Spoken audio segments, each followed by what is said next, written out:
পরিস্থিতি এখানে? ধর্ষণ ও হত্যার হুমকি এবং মিথ্যা মামলা দেওয়ার অভিযোগ তুলে সুবিচার চেয়ে রাস্তায় দাঁড়িয়েছেন রাজশাহীর এক নারী ও তার মেয়ে।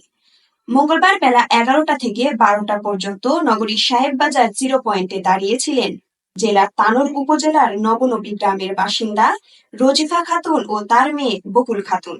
সঙ্গে ছিলেন বকুলের মামাতো বোন।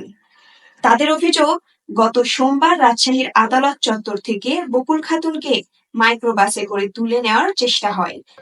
কালকে আমাদের নামে আমাদের যে বাদী সে হচ্ছে আমরা নাকি তাকে হুমকি দিচ্ছি এবং আমরা নাকি তাকে মারধর করছি এই ধরনের একটা মামলা করেছে। সে তার জন্য আমরা কোর্টে গেছিলাম। কোর্ট শেষে আমাদের সাথে দুইটা শ্রমিকও ছিল, ওদের নামেও মামলা দিয়েছে। যে যমুনা টিভিতে বক্তব্য দিয়েছিল তার জন্য ওর নামে মিথ্যা মামলা দিয়েছে। তো ওনাদেরকে ভয় পাচ্ছিল, যার কারণে আমি অটোতে উঠাই দিতে আসছিলাম। অটোতে উঠাই দিয়ে আমি দাঁড়িয়েছি শুধুমাত্র, হঠাৎ করে একটা মহিলা এসে দেখছে আমার হাত ধরছে। তা আমি কিছু বোঝা ওঠার আগে ওর সাথে দেখছি আরও দুজন এবং ওই যে আসামি জহির সে চলে এসেছে। আসা আমাকে প্রথমত হাত ধরেছে, আমি হাত টানাছে, পরে আমার চুল ধরেছে, চুল থেকে পিছনে টানা শুরু করে দিয়েছে। পরে আমি যখন ওখানকার মানুষকে বলছিলাম যে প্লিজ আমাকে হেল্প করেন, একটু পুলিশকে ফোন দেন, তখন ওই একটা গার্ড এসে উনি এসে আমাকে ওখান থেকে উদ্ধার করে। পরে আমি 999-এ ফোন দিয়েছি, কিন্তু আমি কোনো হেল্প পাইনি। লাস্ট অব্দি আমি থানায় গেছি, যে একটা জিটি করেছি। জহিরের সঙ্গে জমি সংক্রান্ত বিরোধ রয়েছে তাদের। এর জের ধরে সম্প্রতি তানোরে রজিফার বাড়িতে হামলা, ভাঙচুর ও অগ্নিসংযোগের ঘটনাও ঘটে।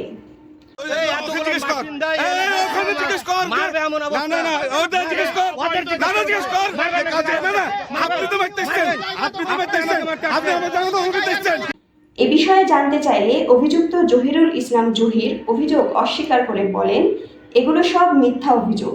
আদালত প্রাঙ্গণ থেকে তুলে নেওয়ার চেষ্টাও করিনি, বরং তারা আমাদের জমি দখল করছে।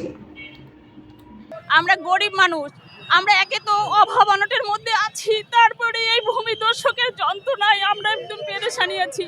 আমরা মা মেয়ে উপজাতিরা কেউ নিরাপদে নেই। এই জমিগুলো দেবতার সম্পত্তি, ও জোর করে দখল করে ওখানে একটা বাহিনী তৈরি করেছে।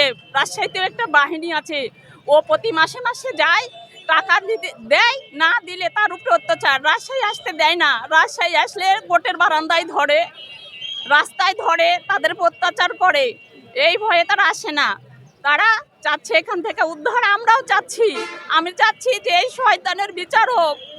মা মেয়েকে ধর্ষণ ও হত্যার হুমকির বিষয়ে জানতে চাইলে তানোর থানার ভারপ্রাপ্ত কর্মকর্তা আফজাল হোসেন বলেন, এরকম কোনো ঘটনা তো আমার জানা নেই। এমন ঘটনা ঘটলে আমাকে জানাতে পারে, আমি থানায় অভিযোগ নিয়ে প্রয়োজনীয় ব্যবস্থা নেব। রজিফা ও তার মেয়ে বকুল বিচারের দাবিতে মঙ্গলবার একটি ব্যানার নিয়ে সাহেববাজারে দাঁড়ান। ব্যানারে লেখা ছিল, বাঁচতে চাই, নিরাপত্তা চাই, অন্যায়ের বিচার চাই, ধর্ষণের হুমকির বিচার চাই। উত্তরভূমি ডেস্ক, রাজশাহী। আমাদের চাওয়া, জহিরে শাস্তি চাই। জহির যেন আর কোনো মানুষের অন্যায় ক্ষতি না করে। এই গরিব মানুষের কাছে গরু ছাগল বেচার টাকা, ও যে আলু এখন কাজ করে তাকে টাকাটা দিচ্ছে, সেই টাকাটা দেওয়া বন্ধ হয়ে যাক। আইনগত ব্যবস্থা নিলে এগুলো সম্ভব, না হলে কোনো মানুষের এটা সম্ভব না।